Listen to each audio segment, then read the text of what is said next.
Bonjour à tous, bienvenue dans cette vidéo où on va parler en fait de la psychologie d'un cycle de trading. Ça devrait vous aider à comprendre en fait où se situe le marché dans son cycle, toujours en regardant avec du recul bien entendu. Mathieu Tremblay ici, coach mindset pour entrepreneurs et traders, fondateur de l'équipe Réussir Ensemble. Alors, si tu désires nous rejoindre dans notre Telegram, je vais mettre le lien ici en commentaire. Je vais partager mon écran tout de suite. Voilà. Donc là, on est dans une image, en fait, qui vaut 1000 mots, hein, comme on dit. Donc, on va bien voir, en fait, le cycle, en fait, de trading. Et vous allez voir que il n'y a pas juste dans le trading, hein, ça peut se reporter à plein de choses, ce cycle-là. On le voit dans... C'est le cycle un peu émotionnel. Hein? Donc, on sait qu'on trade beaucoup avec les émotions, qu'il ne faudrait pas, mais quand on regarde un cycle comme celui-là, on peut retrouver pas mal de choses. Donc, on commence ici avec ce que j'appelle en anglais le disbelief, mais en français, on va dire le j'y crois plus. OK? Le j'y crois plus, c'est genre, bon, ben, ce rallye-là, cette montée-là va encore être un échec comme les autres. Donc, c'est vraiment un moment où on est vraiment dans le négatif. Vous allez voir que c'est un cycle, hein, donc ça va revenir. Vous allez voir pourquoi on commence avec le « j'y crois plus ». Après ça, on va avoir l'espoir. L'espoir, c'est le moment où on se dit « Ah, tiens donc, ça pourrait être possible. On pourrait revenir vers le haut. Donc, on pourrait retrouver un peu de profit. » Après, donc, on va avoir un moment un peu où ça monte, mais pas trop vite. Et là, on va arriver dans une explosion où là, on va arriver dans l'optimisme, en fait. L'optimisme où on se dit « Wow, OK, c'est réel, c'est bon, ça y va. » Et puis, hop, ça continue à monter. Et là, on est vraiment on a la foi totale. Là, on se dit « All in, j'y vais à fond. » C'est vraiment là où on met souvent toutes nos billes dans le même panier. Et même quand ça continue à monter et que ça explose vraiment, on est dans ce qui s'appelle thrill en anglais. Émotion forte, limite des frissons, parce que là, ça monte vraiment. Et là, en fait, c'est un moment où on a tendance à vouloir même acheter ou prendre plus de positions parce qu'on est vraiment là dans une émotion forte de OK, là, il faut que je le dise à tout le monde, c'est acheter, acheter, acheter. C'est le temps, c'est le temps d'acheter. Et puis quand arrive le top ici en haut, on est dans l'euphorie. Faut savoir que là, ça n'existe pas. On ne le sait pas. Quand on arrive ici, on est dans l'euphorie. On se dit, je suis un génie. On va tous devenir riches. Ça y est, c'est parti. Et puis là, on a un petit creux. On a un premier petit creux. Et ça repart. Et là, on se dit, OK, bon, il fallait reprendre notre souffle. C'est normal. On est un peu dans la complaisance. Voilà, ça va repartir. Il n'y a aucun problème.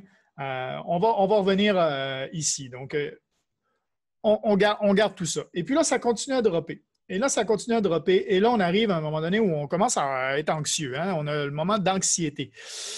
Puis là, on se demande, mais pourquoi j'ai des margin calls?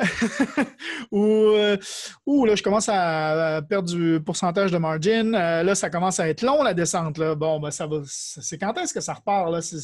On serait dû là, hein? On commence ça. On a ces moments-là. Et vous allez voir que même vous, quand vous prenez un trade, si vous prenez votre trade quand vous êtes ici en haut, ou à l'euphorie, ou dans le thrill, ou même ici en belief, quand ça revient au point d'entrée ici, puis que vous avez perdu tout votre gain, là, vous allez vous dire, c'est pour ça qu'on parle de sécuriser les profits, en fait, dans la montée. On sécurise, on ferme des positions comme ça. Quand ça redescend, on est capable de pouvoir garder les positions qu'on a, mais on le voit. Et puis, quand on met notre stop-loss au point d'entrée, bien, ici, on referme. Si on a pris ici à Believe, par exemple. Sauf que si vous avez pris ici en bas, ou si vous avez pris même quand vous avez trop pris de position, là, quand vous étiez ici en haut, ou même en haut là, vous êtes en descente et là ça fait mal. Et là, on va arriver dans le moment de déni.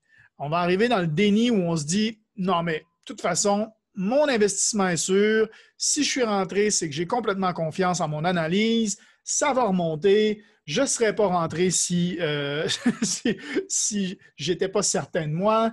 Voilà, on va avoir ce moment-là de déni, en fait, surtout quand ça repart. Tu sais, quand on a un creux et puis que ça remonte un peu comme ça, on a tendance à même aller chercher des positions ici en se disant, là, je je vais y aller pour la montée. Là, c'est parti pour la montée. Je vais me récupérer, en fait, dans la montée. Donc là, on a le premier creux ici avec le premier pullback de la descente. On oublie qu'on est rendu sur une tendance qui descend. Et là, on y va pour des bails, en fait, et on se remet à découvert. On se reprend des positions. Et là, ça continue à descendre. Et là, on arrive en panique totale. Et là, on se dit, hey, merde, tout le monde vend maintenant. Voilà, c'est fait, c'est fini. Là, ça va pas. Là, on est découragé complet. Ici, on capitule, on abandonne. Ça y est, je me sors à 100% de mon trade. Je suis sorti du marché. Je ferme toutes mes positions. J'ai tout perdu. Mais bon, je ne peux pas me permettre de perdre davantage. Donc, là, faut fermer. Faut tout fermer. Et puis même là, on arrive à la colère, en fait, parce qu'on se dit, mais qui est-ce qui a pu faire tomber le marché aussi bas comme ça? Ça ne devrait pas être régulé, ça. Puis là, on se pose des questions, on essaie de trouver des accusateurs, on essaie de trouver des raisons pourquoi. On se dit même, pourquoi les gouvernements ont laissé faire ça? On essaie d'accuser tout le monde. C'est pas possible de laisser perdre autant d'argent au marché. Donc là, on ne voit pas du tout qu'il y en a peut-être qui ont vendu, en fait, quand ils étaient ici, et il y en a qui avaient acheté, qui ont pris leur profit ici, puis que là, ils ont acheté. Donc, il y en a qui sont en profit. Mais vous êtes dans la colère, et là, vous êtes en train d'essayer d'accuser tout le monde. Et puis, on arrive au moment de la dépression où vous avez tout perdu, ça y est, vous n'avez plus de fonds de retraite, où votre compte de trading a été busté, c'est fini, c'est fichu, vous vous traitez d'idiot, vous dites plus jamais je vais me faire avoir. Et d'ailleurs, quand ça commence à remonter, on revient au moment du disbelief ici, où on était au tout début, le moment de « j'y crois plus », ça va être encore un échec, ça ne montera pas. Vous voyez donc le cycle, en fait, jusqu'à temps qu'on recommence à monter un peu et que là, on se dit « ah, le retour à l'espoir » et puis après l'optimisme, le belief, et puis on y va. C'est un cycle. Hein. Une fois qu'on arrive ici, ça repart au début. Et vous voyez, en fait, quand on regarde ça simplifié, le marché, il fait des vagues. Et il y a des moments où il est en expansion, il y a des moments où il est en contraction. Il fait un range en bas, une expansion, hop, là, il arrive au haut. Ici, c'est le risque. Si vous voulez faire des buys ici, c'est le moment le plus risqué quand il est au top comme ça. Quand ça fait longtemps que ça monte, quand ça fait longtemps que ça explose même. On le voit, des fois, ça commence à monter très, très, très, très vite. Là, c'est là où c'est le plus dangereux parce qu'il y a l'euphorie des investisseurs et c'est là qu'on a tendance des fois à vouloir acheter beaucoup trop vite et d'être pris par les émotions, en fait. Et puis, donc, ici, en bas, ben, c'est là où il y a le plus de potentiel d'opportunités. Donc, ici, c'est pas du potentiel pour les sells. Ici, c'est du potentiel pour les buys, en fait. Il faut juste prendre des positions quand on est complètement en haut ou complètement en bas. Il faut prendre des positions moins grosses, moins élevées, parce qu'il y a un plus gros risque. Ici, si vous prenez des sells, parce que ça vient de descendre, il y a un gros risque que ça puisse remonter. Ici, c'est pareil pour des buys. Donc, il faut prendre des positions plus courtes. Et même à l'inverse, vous ne le savez pas si vous êtes ici ou si vous êtes ici. Donc, quand ça fait un moment que ça monte, réduisez vos positions. C'est toujours le mieux en fait de réduire ses positions parce que ça monte. Donc là, il y a des chances que ça redescende. Donc là, le risque devient plus grand.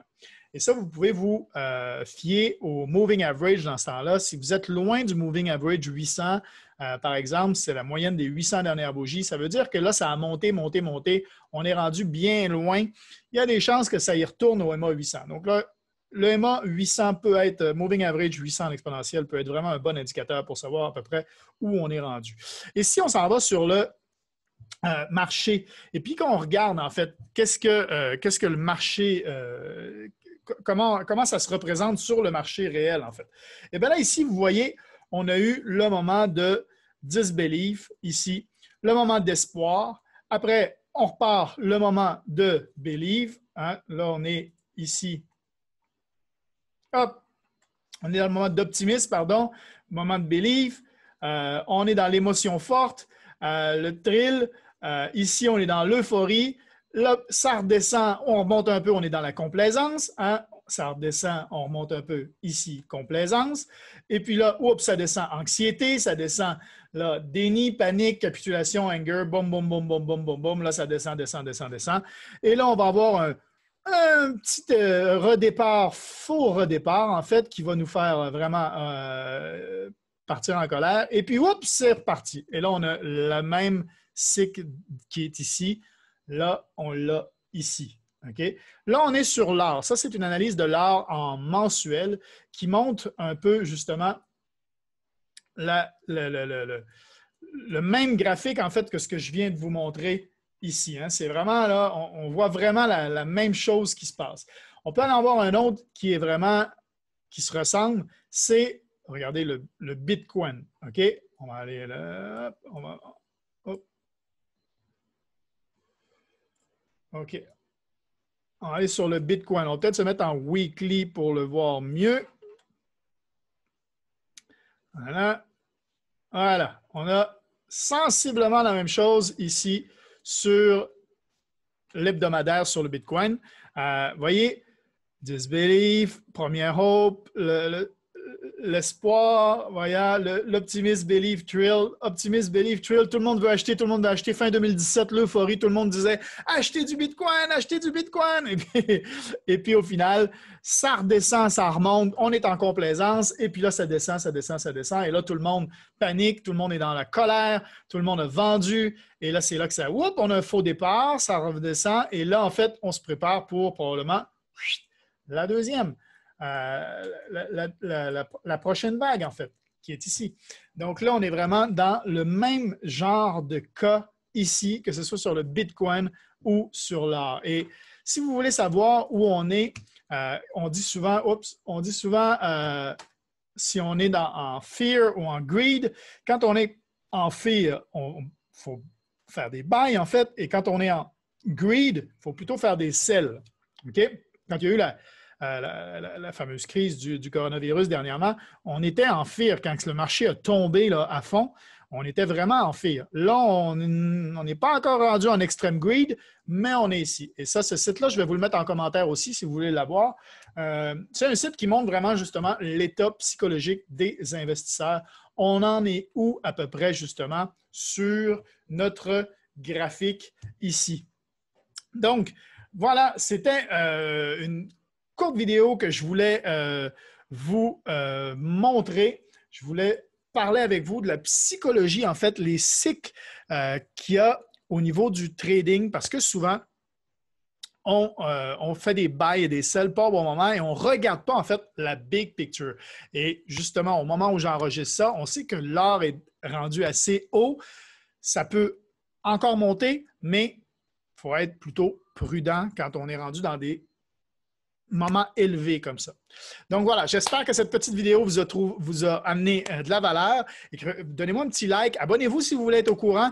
Je fais des analyses aussi du Forex à chaque semaine, toujours en gardant cette image, en fait, de big picture, en fait, cette image avec du recul. Je me base beaucoup sur la force des monnaies. Donc, ça va me faire plaisir. Et puis, si vous voulez nous rejoindre sur le Telegram, on fait du trading en direct. On a fait 3 sessions cette semaine de trading en direct. Les gens ont beaucoup apprécié. Donc, sur notre site novumatrix.com où c'est diffusé.